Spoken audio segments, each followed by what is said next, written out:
The winter session of the Parliament, which started on November 29, ended a day before its schedule on December 22. On the concluding day, Venkaiah Naidu, the chairman of the Rajya Sabha, expressed his unhappiness over the functioning of the House, saying that it had performed below potential as it registered only 47% productivity.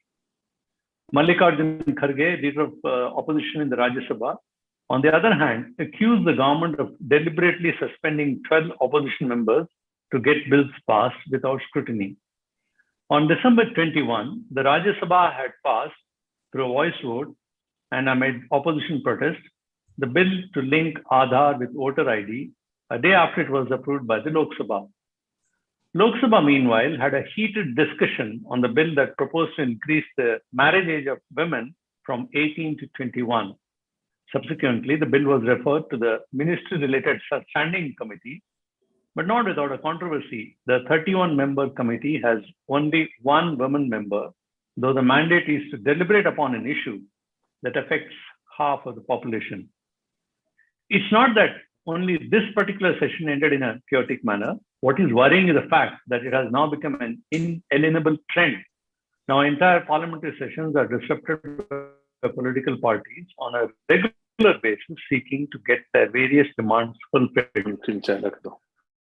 For decades, India's parliament has come to be synonymous with the country's functioning liberal democracy. It has not been merely a symbol, but an active participant in presiding over the country's laws in consonance with the Constitution, something that all Indians are proud of. But today, there appears to be an erosion of parliamentary practices. The government, which has primary responsibility of ensuring that the parliament is run smoothly, appears to be treating it with disdain. And there is equally responsibility of the opposition also to ensure that the House runs. Unfortunately, this is the same allegation the BJP, before it came to power, used to level against the Congress regime. In recent years, several key legislations are tabled and passed without meaningful discussions. There have been several such laws that have been rushed through Parliament, including the legislation to revoke Article 370 of the Constitution, passage of 3 farm laws, and the latest law linking Aadhar with voter ID cards. To discuss whether Indian Parliament practices are getting eroded, I'm joined by a panel of guests. I have with me Syed Zafar Islam, BJP Member of Parliament representing Uttar Pradesh in Rajya Sabha. He's a national spokesperson of the BJP. Before plunging full-time into politics, he was an investment banker and notably managing director of Deutsche Bank India. Welcome, Mr. Zafar Islam. Thank you very much. I'm joined by Professor Manoj Jha, Rajya Sabha Member of Parliament from Bihar. He is national spokesperson of Rashtriya Janata Dal and has made several memorable interventions in the House. Dr. Jha teaches at the Department of Social Work, Delhi University. I finally welcome Abid Shah, a senior journalist who has covered Parliament exclusively for a number of years and has a ringside view of the whole thing. The format of the webinar is simple. Each guest is invited to make his pitch for 5 to 6 minutes, following which we open up the webinar for a discussion. If time permits, we will take a few questions from the audiences. But before we go further, I have a small announcement to make. Please bear with me for a minute. Recently, we placed our premium product, the 8th column behind a paywall, the Federal, which is only 5% of our total offering. The premium section costs rupees 365 a year. In other words, only rupees a day, one a day. Type in www.thefederal.com and subscribe to the section which brings you articles and ground reports that you would rarely find in other publications. So I begin with Professor Manoj Jha. How do you look at the concerns that are expressed over the deterioration in Indian parliamentary practices? How does it impact country's democracy? Thank you very much, Vasanji. Thank you for inviting me for this federal webinar. Thank you, Abid Bhai. Thank you, Zafar Bhai. Thank you. I must begin with an anecdotal which I have used in several of my interventions when I was supposed to talk about parliamentary democracy and the current status of parliamentary democracy. You know, there was this Vajian dynasty in present-day Bihar. And Vajians were known for their democratic ethos. So one day, Lord Buddha, the great Gautam Buddha, asked one of his favorite disciples, Anand, do you know why Vajians and Vajian assemblies flourish so much? Why they have such a vibrant space? Anand said, yes, my lord, I know. What do you know? Said lot many things. You know, Anand, the basic reason for the Vajians and their assemblies to have this vibrant kind of space is the fact that they debate fearlessly and freely on everything. Till the time they debate fearlessly and freely, they shall never decline. The history tells us Vajians declined. This story was used by Professor Hiren Mukherjee, one of the greatest parliamentarians, in the context of Nehru's love for parliamentary discourse, in his autobiographical sketch of Nehru called The Gentle Colossus. It has made a great impact on me. Srinivasanji, the reason being, Parliament as an institution, if you look at the Constituent Assembly debates, it was perceived as a kind of institution which shall have continuous deliberation and legislation. In fact, Sarvapalli Radhakrishnan was one of those great authorities who said there has to be a balance between legislation and deliberation. And he said nothing has upper hand, whether legislation on upper hand or deliberation. I see a gradual decline. I won't be very partisan in saying and blaming the present government alone in last 7-8 years, because I see the element seeping in last 15-20 years in particular. Why I'm saying this, I'm just giving one idea. 1962, we were in a war with China, yet the then Prime Minister had the guts to call for Parliament, and he faced critical questions, responded to them. Now things are very different. Why I say this, that last 15-20 years, while we have made progress, we dream of 5 trillion economy, but we are losing some of the very fundamental features which made us unique. Srinivasanji, we are not simply largest democracy. We are one democracy where democracy was rooted in the makeup of India. The idea of India is nothing if you take away democratic ethos. Now, when I look at the current status or current state of things, forgive me, I'm not saying today, because I enjoy great relationship with Jafar Bhai and with many BJP members. There is something which I have been emphasizing. In Parliament, the political party which is in power or which comes to power, you need a majority to form a government. But that seeking of majority and getting it is not a license to usher into majoritarian ethos. What we have seen, 370. Passionately, apart from others, I quoted Jayaprakash Narayan. Who else but Jayaprakash Narayan, who wrote such strong letters to Jawaharlal ji and Indira ji, telling Jawaharlal that, bhai, you cannot hold Kashmir just on the force of the gun. Can I say that today? I said that in Parliament, that if I read JP's letter in my name, I shall be hanged by evening, if not really, at least digitally.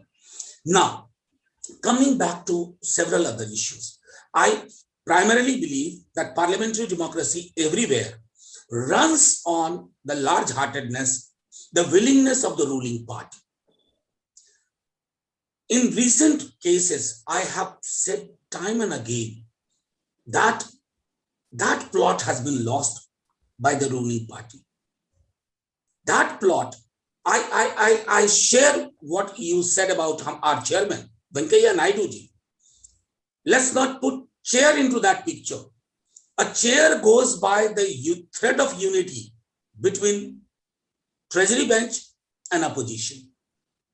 there has been a total communication lapse. No willingness on either part. I tell you, if Arun Jaitley ji was there, we could have resolved it. It couldn't be resolved. And ultimately, it's not the loss of ruling party or the opposition benches. It's the loss of the very idea of parliamentary democracy. Now, just one more point I'll make and then I'll stop. You know, whether Jafar Bhai or me, we have come to Parliament not simply to enter into well or sit at our place and ridicule the opposition. No, that could be a momentary thing. That we are agitated, we'll go to the well. You are agitated from the treasury benches, you will shout us down. But it cannot have a regular pattern. That has become a regular pattern. That has acquired a predictable pattern. And there lies the malaise. There lies the kind of ailments we are witnessing in our body politic. Finally, I would say that, look, people of India are watching. And the result of political history, parliamentary history, is not written by the contemporary television channels. It is written by people who make very objective assessment, a dispassionate assessment, and they find everybody guilty. The treasury benches, as well as the ruling opposition. Treasury benches, because I have read through the document that they need to go 2 steps extra. And I think if they go 2 steps extra, opposition would be under pressure to respond. Finally, I will say about the standing committee on the marriageable age. I think many of us are actually missing the issue. These are existing standing committees. Yes, Manoj Bhai, I do agree that that's the point. I need to make a stronger point on this. What came in media after this was referred to a standing committee, I think that's a mirror to every political party. Why such committees are considered to be cold storage? These are considered to be cold storage. That's why you would find that political parties place individuals. We are a small party, only 5 members in Rajya Sabha. But it's a question to all political parties who have the space, who have the idea that they should think imaginatively. I think here I'll close and must convey that as a citizen of this country, I'm witnessing the slow death of parliamentary democracy. And if that dies, we don't have much in our hand, nothing much to hope for, or dream, or imagine. Thank you. Thank you, Professor Jha. Mrs. Zafar Islam, you heard Professor Jha. He made a very dispassionate speech and bipartisan. His worries are really coming through. I mean, he's made a very alarming conclusion saying that it's a slow death. And the prescription, he says in one line, is large-heartedness. Do you think his concerns are real, or you think it is exaggerated? What's your take on this? First of all, thank you very much, Srinivasanji, for having given me this opportunity to speak and participate on this webinar. And I think it's a very interesting topic. Of course, somebody like me who has not been exposed to Parliament for longer years, I've just been a year old in the Parliament, unlike Manoj Bhai or the earlier speaker you had invited.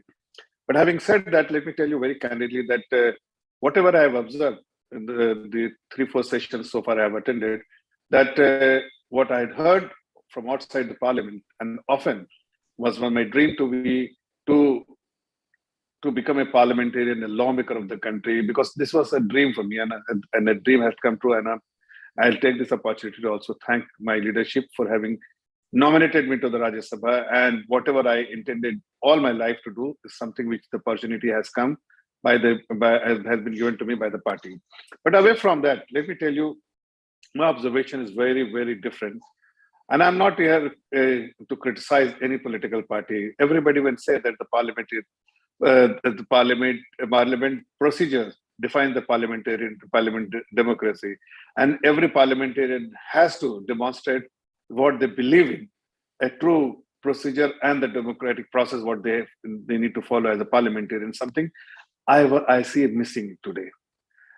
I'm very honestly saying that you cannot, when the opposition says something, but you, as a citizen of this great country, I feel that even when your ruling bench or ruling party, part of the ruling party, or your treasury bench you are sitting, or on the opposition, when you want to shake, you need another hand to shake.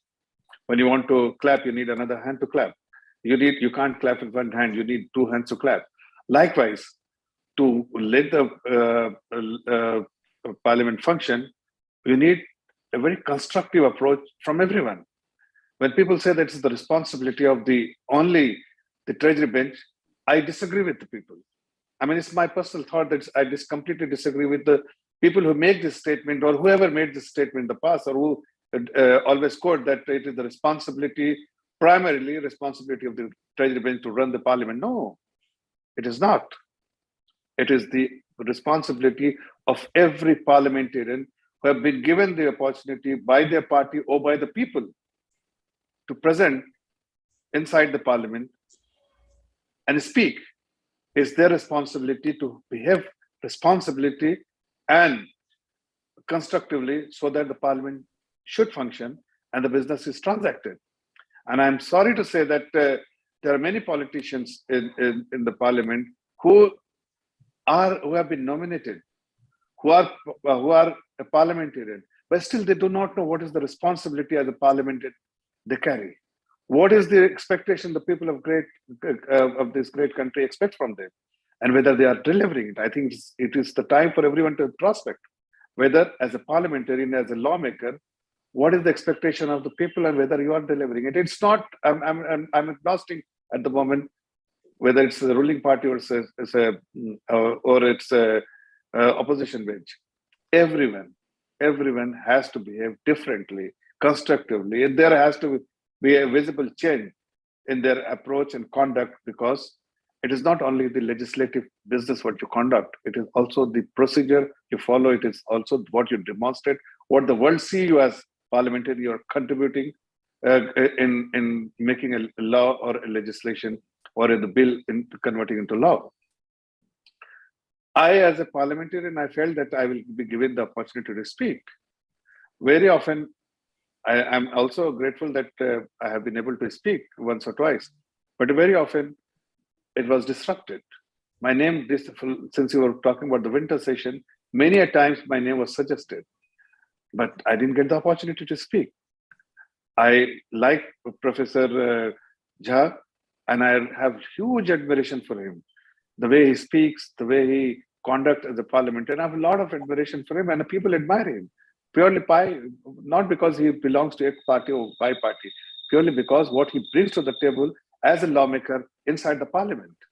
And people have a lot of respect, with no matter whether it's somebody from BJP or from any other party, but have a lot of respect for him. Why? Because he brings something, he demonstrates something which others are not able to demonstrate.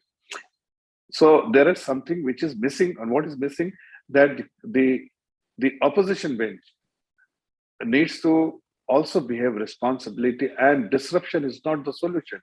When the treasury bench, I also understand that sometimes it is very tricky to have certain debate, or maybe you a treasury bench would want to avoid certain debates. Suppose is that the situation, but still, whatever opportunity the opposition is getting, whatever opportunity at the time they have been allotted, instead of disrupting the parliament and the process of the parliament, they should debate. They should highlight the issues which are and their concern, which people of a great country should know.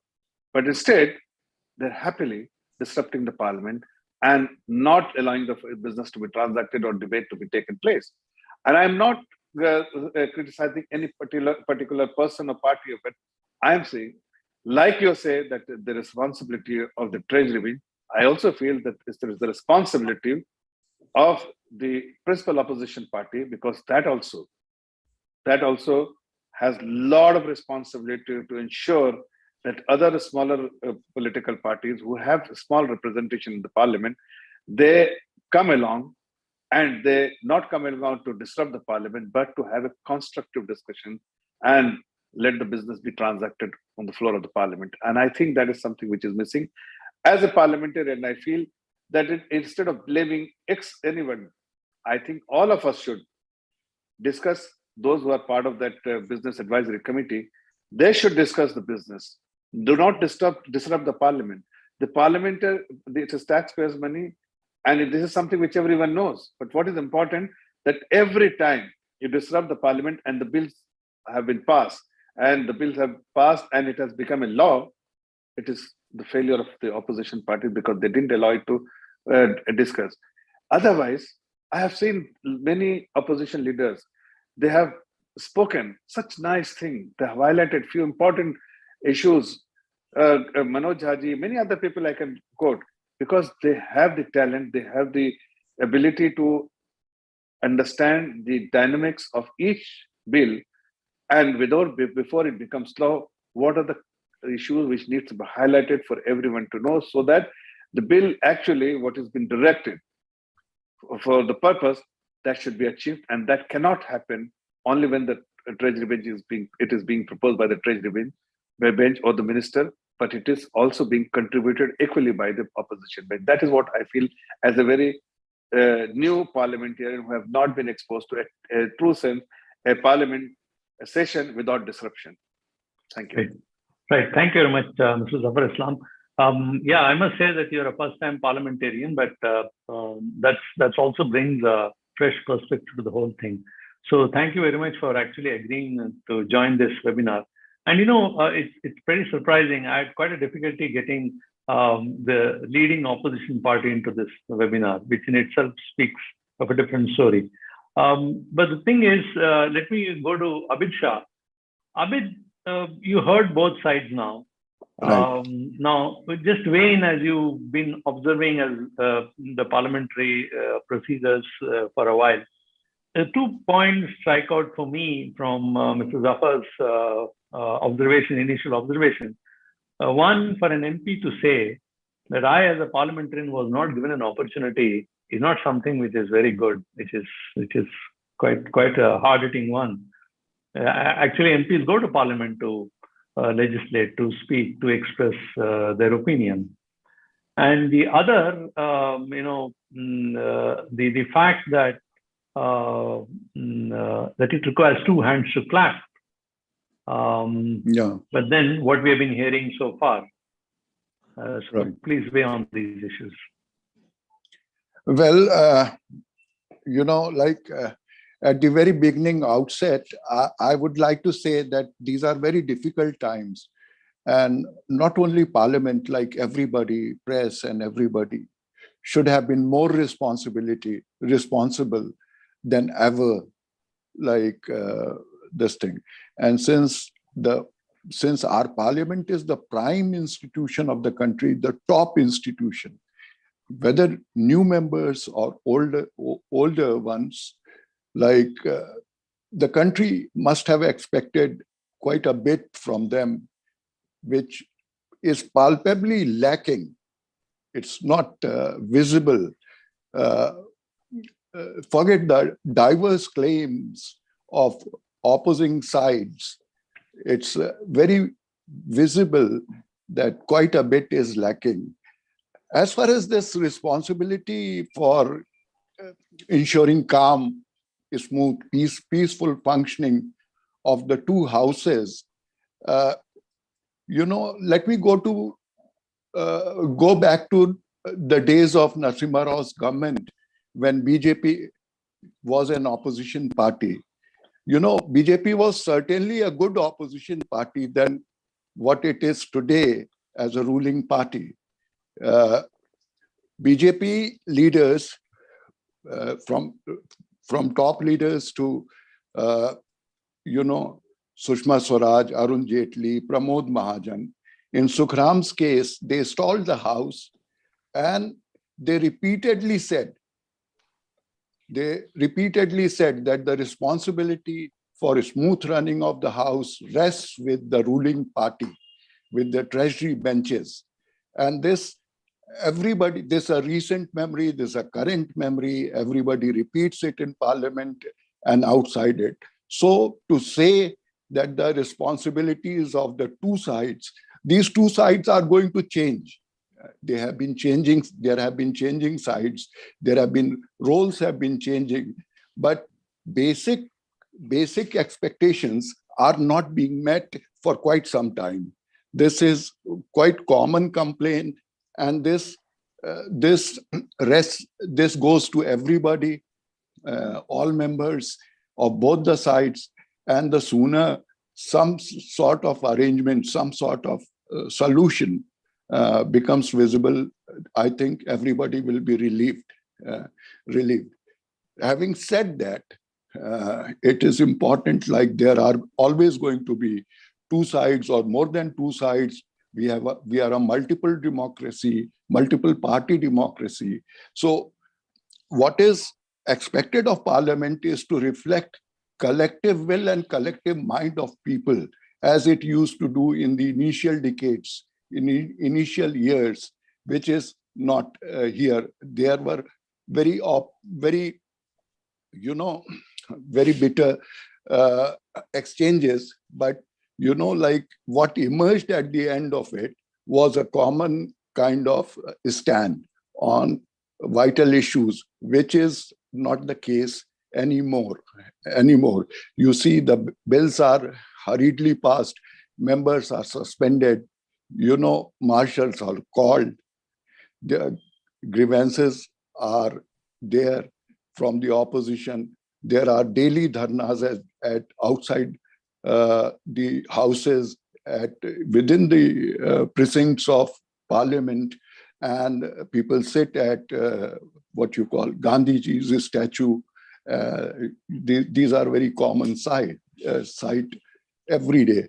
Another thing is like we in the media are supposed to be a sort of window to the people, to Parliament, but as I was saying, that we are discussing these issues in a very difficult times.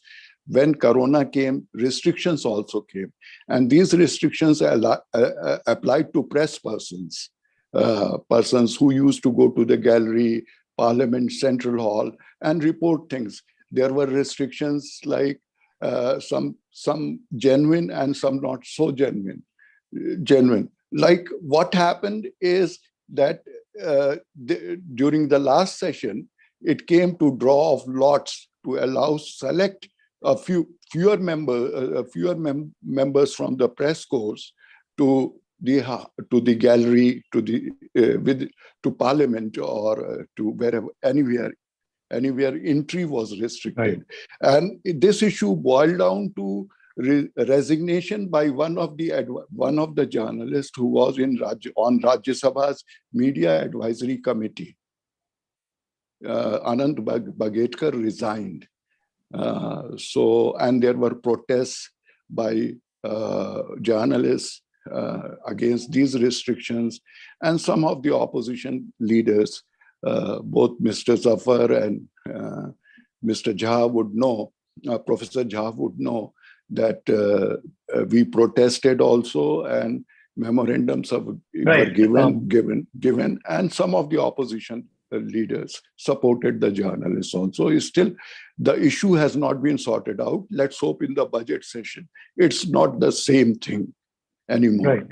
Right. I'll come to that for a more detailed discussion on that. I do feel personally that we have been talking of treasury benches and the opposition, but there is a bit of introspection which even media need to do, because a lot of things have changed over a period of time. The way the coverage was done, whenever there is a walkout or something, pandemonium happens that hits the headline, but many meaningful debates do not get into the media. I think Venkaiah Naidu expressed regret over that. He in fact mentioned one particular MP, and he said he made such a beautiful speech, and next day he saw that it was missing from the pages of media.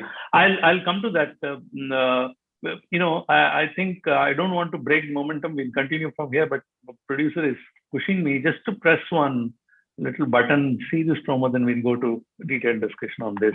It's basically, we have a 8 column. We want to talk about it briefly.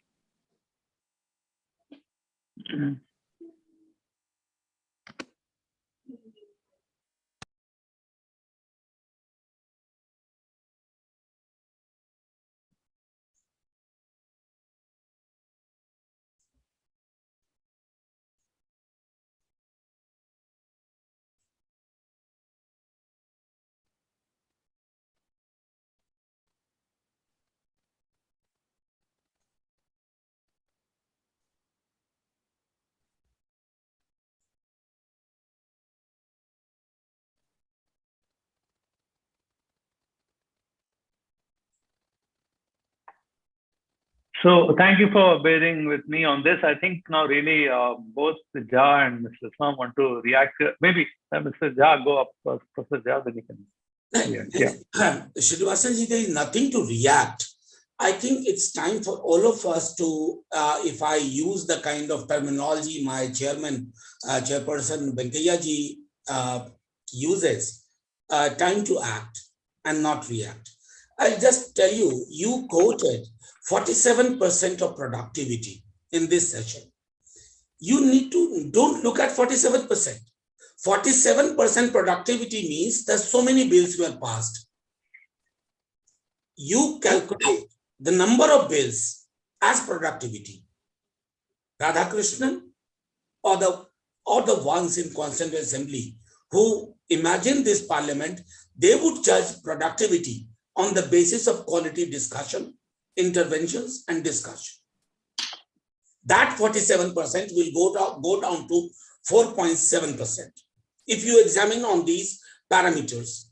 Now, second thing, Srinivasanji, the caution, the warning has come from Chief Justice of India, Honorable Chief Justice of India, right, Ramanna, who said that when you pass any law without wider deliberation and discussion, that law doesn't get acceptance and we get into many troubles. Let's take 370. I and Jafar Bhai might have a differing point, but the historical trajectory of making of 370, its location, its persona was suddenly violently jogged, broken, as a result of which what are we witnessing? Normalcy in Delhi does not mean normalcy in the valley. Number one. Let's move further. Farm laws. I take it as a text case.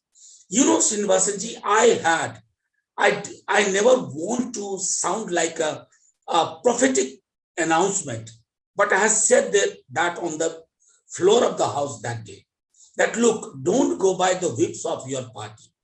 The farmers of this country, they have issued a whip. And I said, there shall be a time, we may not be there, but you will have to withdraw this. You'll have to repeal this. You know, I was not sure whether it will take 2 years, 3 years, 10 years, 15 years, but they had to withdraw. Why? Simply because there should be pre-legislative consultation. There should be legislative consultation. There should be post-legislative consultation. All these are placed in our parliamentary history as a matter of precedence. Now, why I say this, I have been telling this to my friends in the opposition also. More often than not, they will tell me that, look, Arun Jaitley ji said disruption is a parliamentary strategy. Sushma ji said disruption is a parliamentary strategy. And I have been telling them, talking to them, look, disruption cannot be a permanent parliamentary strategy.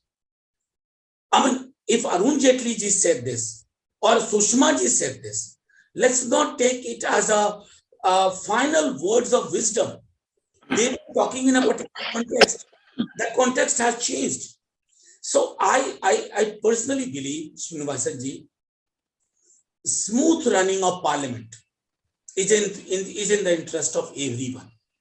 Right. People choose a government. Just I'll take 1 minute. Right. Please go. Yeah. People choose a government, but at the same time, they place the responsibility on opposition. What is the job of opposition? Opposition's job is to support the government when it needs, caution the government when it must be, oppose the government when it should do. Now, opposition and treasury benches, they have a relationship which I believe they don't understand. People don't understand anymore. You cannot look at Parliament as merely a building. It has a structure. It has a process. And time and again, I go back to Nehru. No matter what the current regime thinks about Nehru, just see the amount of time Nehru used to spend in Parliament. He used to take personal questions. He used to answer questions personally. I think if we do not restore that decorum of Parliament, probably we shall be witnessing the very idea of parliamentary democracy being museumized, and it shall not help anyone. Tomorrow BJP is in power. Tomorrow BJP is in power. It may not be there eternally. There is a cycle. But the loss to parliamentary democracy shall be a loss to all, and we will not be able to retrieve that. That's what I wanted to convey. Okay. Very strong words, Zafar bhai.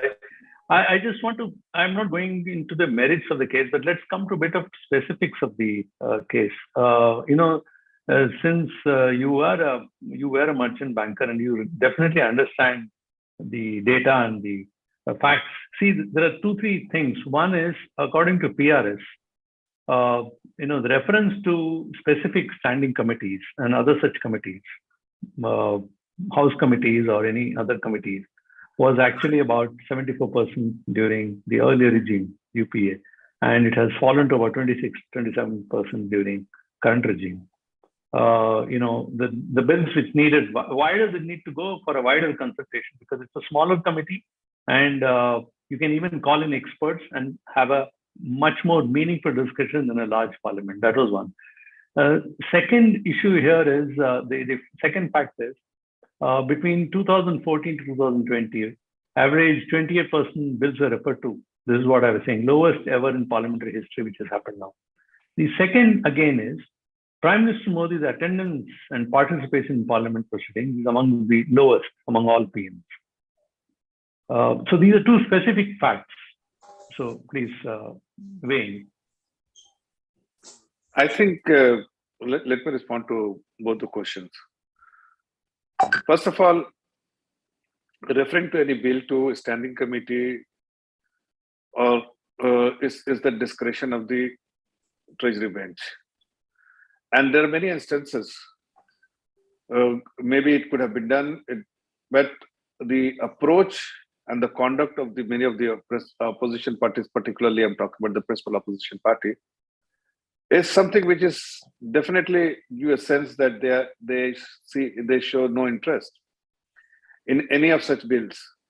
So if the intent is to discuss, deliberate, and find a meaningful conversation around that, then probably many things could have been done. But if the intent is just to demonize the incumbent government and always speak nastily inside and outside the parliament, and you want to showcase yourself to the world that we are protesting, we are anti-government for XY reason.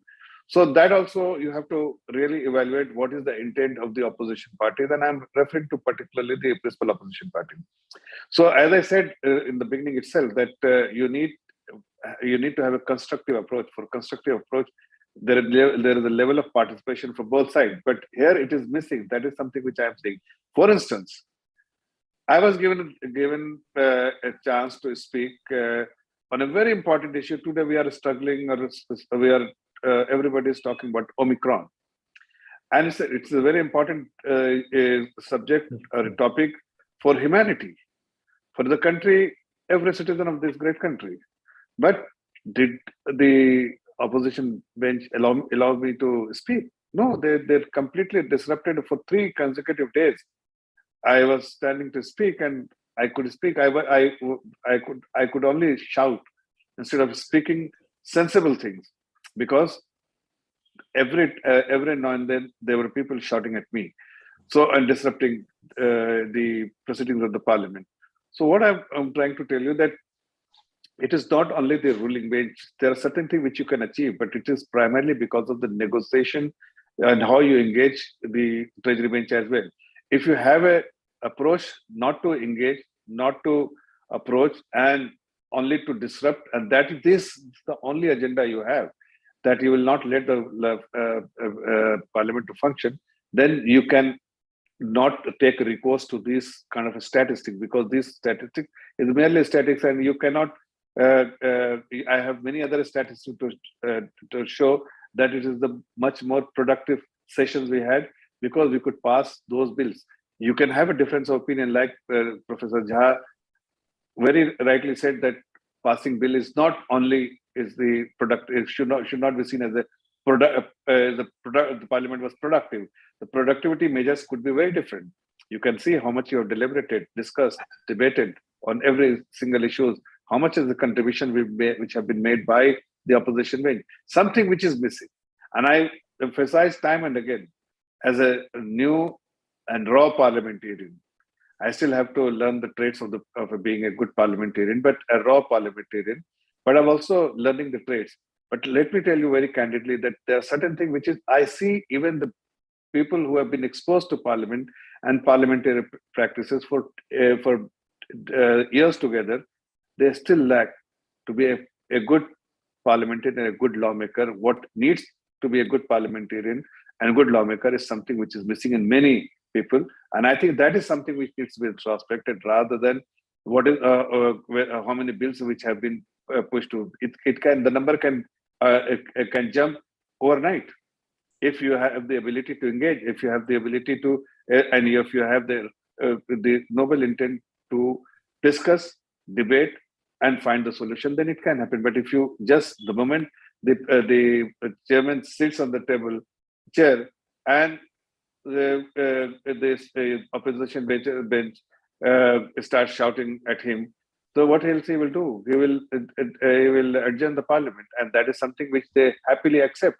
as a consequence, which I think is not the consequence which should, as a nation, should accept, because the consequence should be that everything needs to be discussed, and no matter how heated debate it is inside the parliament, but at least issues will come up, people will get enlightened, people will be alive to the fact that there are certain issues which have been discussed. Why I'm telling time and again that Professor Jha, when he makes a speech, he leaves an impact. Why? Because he does a lot of preparation, and then he makes a speech.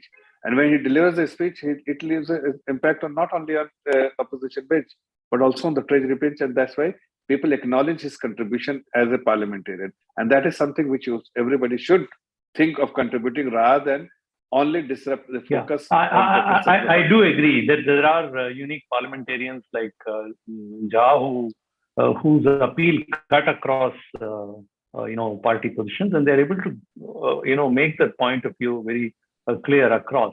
But I was on a very specific issue here. See, I'm not talking about the merit of what happened about Article 370. It's a politically a different issue. BJP over a period of time had promised it was part of the core agenda, and they wanted to carry out that for a while, and they have carried that out. But the way it is done, the procedure followed, they brought in a law which fundamentally alters the way the Kashmir will live, people of Kashmir will live. They changed it. Communication in the state was cut off, military presence was increased, leaders were kept under house arrest. And then the presidential order was brought in. There was a thick bill which came on the same day. And then suddenly you also on the same morning, you heard that the chief whip of Congress party, Bhuvaneshwar Kalita, and 2 others had quit. A whole lot of things happened around it. I mean, one can say it's the way the parliament is managed. The floor management is something different. But the way the whole issue happened, the constitutional amendment, the way it was dealt with, So the procedures are important, isn't it? So that's why I'm not going into the merits of the case. I'm just bringing the procedure. Let me it's since an you have, important milestone. Professor Jha, and you have also raised about Article 370. See, first of all, that Article 370 in the Constitution is not something which was permanent. Everyone knows that it was not permanent. It had to go, and earlier Prime Minister Mr. Nehru had also spoken about it, that it will eventually will have to go. But you have to understand the basic problem. See, the Article 370 was good for few, but was for many. And I think it is something which have been understood by our government, and that's why they wanted to revoke Article 370, because it was not giving any benefit to ordinary citizen of Kashmir. When you visit, I have lived in Kashmir during after Article 370 was revoked for many months, and even during BDC election. And I have visited even the remotest possible area of in the valley where people never used to even travel, and security reason. But let me tell you that people, ordinary citizens in Kashmir, they are happy, because all these schemes which was meant for the poor, which was benefiting the poor, is eventually reaching out to them. And what was happening in the past, that you had a class which was not only the few families, elite family of Kashmir, but there are many such people. I know everyone. I interacted with everyone. I see the living standard of the mighty and the rich and the poor Kashmiris. And when I said, so let me just, since you have raised this issue, I was avoiding it. I wasn't discussing the merit of it. I was not going into that. Yeah. You will have to understand. I will come to that on the procedure as well. Right. But you need to understand the perspective and what is the reason behind it. So when I visited many people, I used to call from one place to another place. Who are the important people who, instead of doing a rally, let's go and meet, have a cup of tea. See, there are very poor people, and and today they're extremely happy. They feel, when you are in closed door, they feel happy because a lot of benefits which the government of India is sending is reaching to ordinary citizens. There is nobody who is actually taking away their benefits and pocketing for their benefit for them. So that has stopped. Ordinary man feel very happy. They are being empowered, and this will continue. A lot of investment will take place, and it will happen. But now coming back to the procedure, see, it was an issue which couldn't have been this needed a very different kind of approach, because it's a very tricky issue. And had it not been done the way it has been done, then probably we would not be in a position, would have been in a position to revoke it. So I think you must give credit to a person who has done it, but he doesn't take credit because he feels that it was something which had to go, because it was not permanent and it will only improve the life of the people. It's nothing that there was some mistake which was committed in the past, which has been only corrected. And it is not for us to thrill with joys for having done this or revoked this. It is not a matter of for us to joy. It is a matter of us to joy, for us to joy only because the ordinary Kashmiri is feeling empowered, and they will get the benefit of this revoking of this Article 370 and 35A. Right. Mr. Jha, you heard him. Professor Jha, you heard him. He's saying this has to be done because there was no other way. Perhaps this was the best way to do it. But I would turn your attention to the agriculture laws, where a wider consultation was obviously expected, especially during pandemic. And the result was there for all to see. Ultimately, the government had to withdraw it. So isn't that a kind of a case study in itself, which you can see two case studies, one of Kashmir, one of agriculture law? What's your view on this? There are, Srinivasanji, there is no dearth of case studies. In fact, every second bill is a case in itself. And again, I would repeat what I have said earlier, that parliamentary majority is needed to form a government. that majority is not a license to butcher everything. I was listening with intent to Zafar Bhai. 370. I wish the government, forget Congress, forget Nehru. They could have read what JP thought. I mean, he said, I might agree that there were problems, that the money was being sent, it was being cornered, but you don't throw the baby with the bathwater. In case of 370, you have thrown the baby with the bathwater. Imagine the plight of the baby who has been thrown. Now, number one. Number two, farm laws. Unfortunately or fortunately, on both the occasions I was in the house, farm laws, I repeat, if the government had agreed for a wider consultation, as the opposition demanded to send it to the select committee or standing committee, I think we would not have witnessed the sad demise of more than 700 farmers. We would not have witnessed one of the longest movement against the regime and its policy. We would not have witnessed that after more than 1 year, Honorable Prime Minister had to repeal it on 19th of November. Now, why I'm saying this? Mr. Prime Minister is not from my party. But once you become the Prime Minister, you form a cabinet. That's an Indian cabinet. India's government. Where shall we go? If I have to complain, not to Srinivasanji in the federal, not to Abid Bhai, but to the same Prime Minister, to the same cabinet. This, I think, one of the greatest stumbling block in our parliamentary democracy, which I have emphasized time and again. I repeat it today also. We are no more political adversaries, ideological adversaries. We have been actually reduced to political enemies. So the language and the vocabulary is of enmity. And when a language of enmity and war vocabulary dominates your cognitive frame, your thought process, you would have disruptions. You would not see parliamentary democracy delivering the way it was envisaged in the Constituent Assembly. And again, I would say that it should be a worry of not only the parliamentarian. Zafar Bhai has spent little more than 1 year. I have spent little more than 3 years. As Zafar Bhai, even I had a dream to come to Parliament. And on a lighter note, I tell you, I always wanted to come to Parliament as an opposition member. And the God generally doesn't listen to me, but this time the God listened to me. I came to Parliament as an opposition member. We didn't come to Parliament to sign for a 2,000 rupees per day on radio. We came to make interventions, learn from each other. That opportunity has been lost. Why? Because, I repeat, majoritarianism has become the hallmark of this government in particular. And unless the government decides to, and the team decides to do away with it, I think people will think disrupting Parliament is the only good strategy to remain in use. Thank you, sir. Right. Yeah.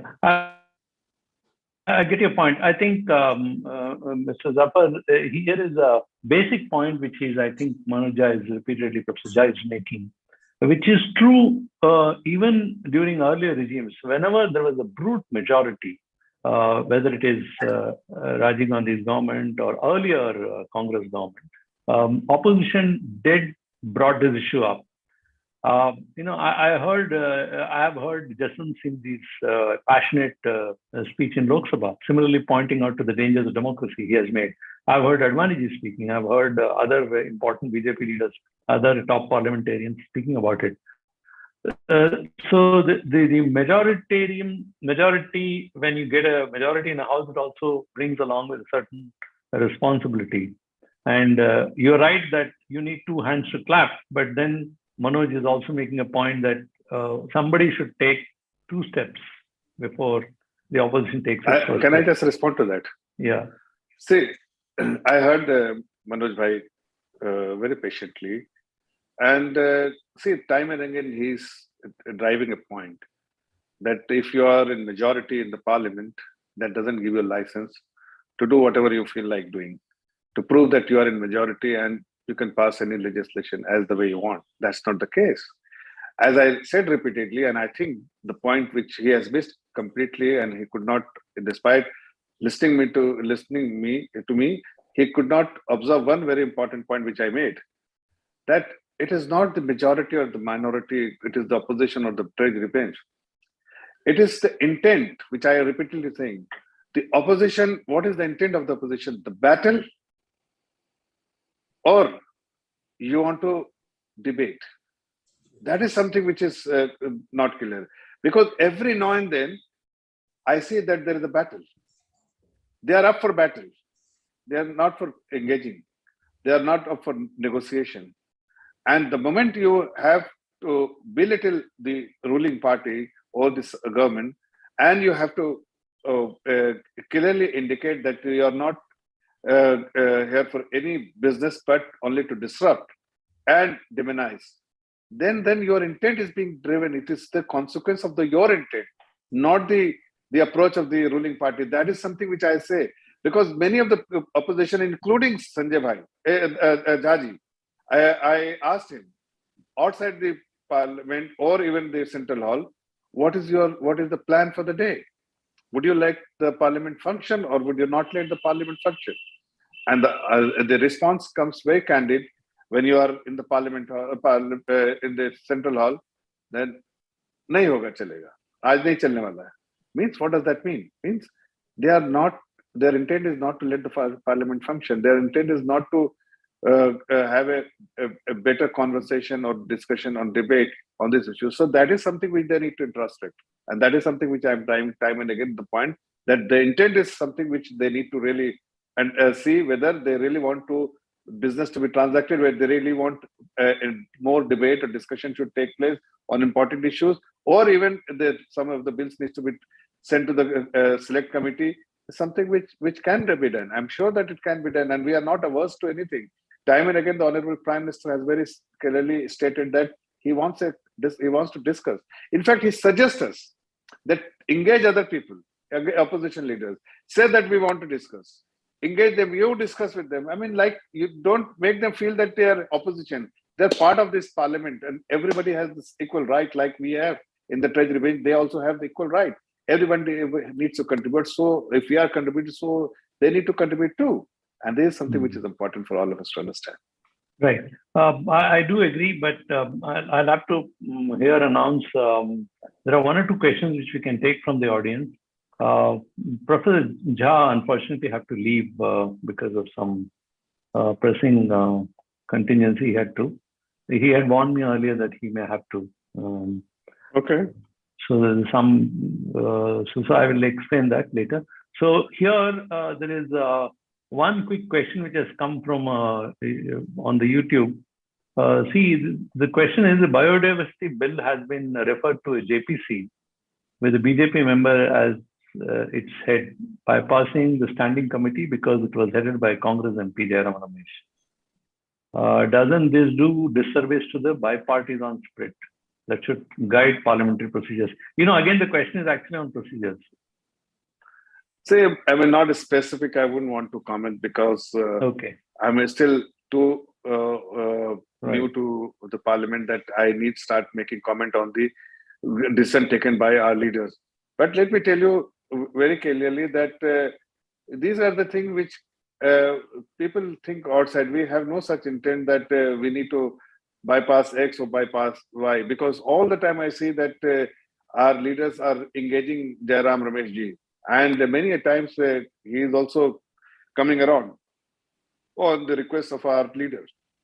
So this is a very small thing for him, and even for the committee members. Right. I think I'll quickly try to wrap it up. You see, Abid, I just want to ask you about the role of the press. Of course, you mentioned that how press is getting constrained because of a new provision which has been introduced during the pandemic, where the lots are drawn for allowing journalists to cover Parliament. But do you think that has media covered Parliament well, at least last few years? Have they been focusing on substantive issues? Substantive issues, quite a bit, they are covered, but there may be some deficiencies. But as you said, what the chairman, Mr. Venkaiah Naidu, pointed out is that it boils down to going by what you call by the significance of the thing. Like if a new MP was making, he was from CPM, Kerala MP, if he was making some very significant points about the way judiciary functioned over the years, and still continues to appoint judges the same way. And he was quoting from the Supreme Court website from CVs of those judges who became within the family. So it was pretty justified, though the issue is there, the government wants to have its way in the appointment of judges, and judges want to keep their, keep their control over appointments of their colleagues on the bench. So these things are there. But generally, the interaction between MPs and media persons used to be very frank, as you would remember, at one point of time.